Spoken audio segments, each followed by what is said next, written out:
What's going on, everybody? Welcome to Cullen's Music Corner. I'm Cullen the Great. Today we're going to be continuing on with our March Music Month. We are going to be diving into episode number 11. Dang, holy moly, where is time going? The past couple of days we've sort of talked about songs that make us feel a certain type of way, have a certain emotion for a particular track. But today we're going to be talking about something that's a little bit different, a little bit more fun, I like to say. But today we're going to be talking about a song that you never get tired of hearing. And I know everybody out there has a song that they have listened to on repeat for the past 10 years that they are just not tired of. I know when I listen to music, I typically, when I find a new song, I listen to that song on repeat over and over and over until I know every single word. And then one day, all of a sudden, I turn it on and go, you know what? I don't really like this song anymore. So for this song to make this list, just know that it has to be a song that I absolutely love, because I can still turn it on to this day, listen to it on repeat, and never get tired of it. So without further ado, the song that I'm going to be talking about today is Rockstar by Nickelback. Woo! I'm just going to start this little video off by saying there will be no Nickelback slander in the comments or anywhere around this YouTube channel. I love Nickelback, and I do not agree with the hate that they get. But this song is something that I remember when I was a kid. I was in like 5th, 6th grade when I first found this song. So it's been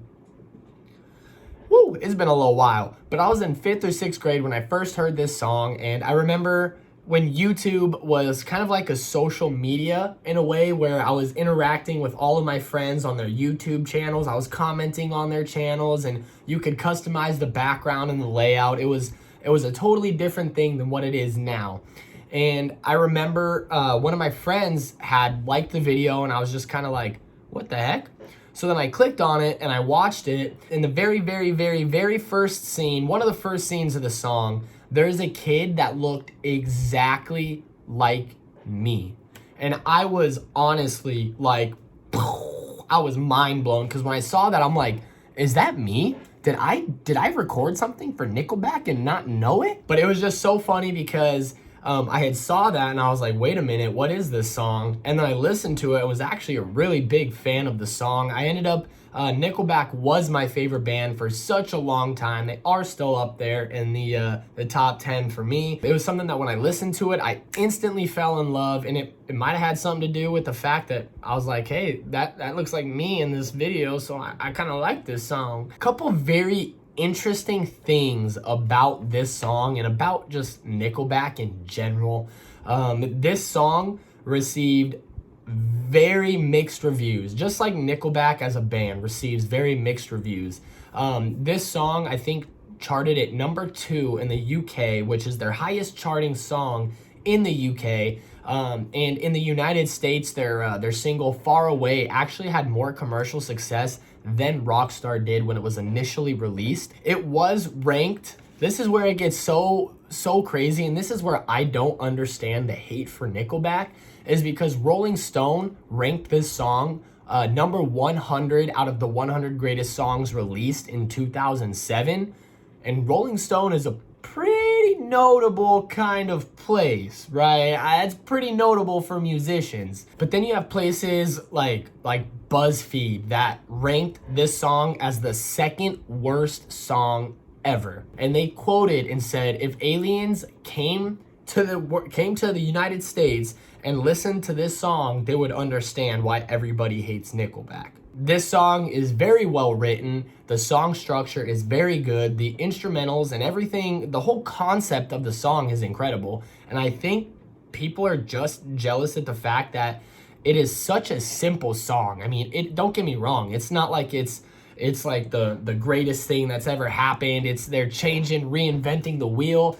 It's a very basic, very simple song. And I think that's why people kind of get rubbed the wrong way from Nickelback, is because they are your typical band. Like there's nothing real special about them besides the fact that, like, I think that they make good music, but they do not deserve the hate that they get because they make the music they make. There is no rhyme or reason. Like, you can't listen to their songs and say, oh, their production's bad, the singing's bad, the playing is bad, the style is bad. It's literally just hate because somebody told them that they shouldn't like Nickelback, so they're not liking Nickelback. I like to think of Nickelback as their own little niche. I don't necessarily think that they belong in like any like alternative rock or like pop rock or like definitely not classic rock. But it's so unique how they have a fusion of sort of all the different kind of rock genres out there, from grunge to pop punk to alternative rock to even a little bit of the classic rock style in the sense of the guitar patterns, the drum patterns, stuff like that. The band itself is like they were picked up from the 70s, dropped in like the 80s and 90s during the grunge era, picked up, dropped back down again in the early 2000s, but that's kind of where they were able to find their more unique sound and their own niche. So they are a very different band in the sense of the style of music they play. It is not bad music, it all sounds good. There's just people that hate for no damn reason. That just about does it for me here at Cullen's Music Corner. Thank you guys so much for stopping by and checking out my videos. I really appreciate it. Let me know what you think of Nickelback down in the comment section below. Remember, no slander. While you're at it, you might as well hit that like button, hit that subscribe button, turn your notifications on, and follow me on all my social medias. You can find me on Twitter and Instagram under @CullenTheGreat_. You can find me on Facebook under Cullen the Great, and of course, me and all my music on your favorite streaming service under Cullen the Great. Thank you guys so much for stopping by, and until next time, peace.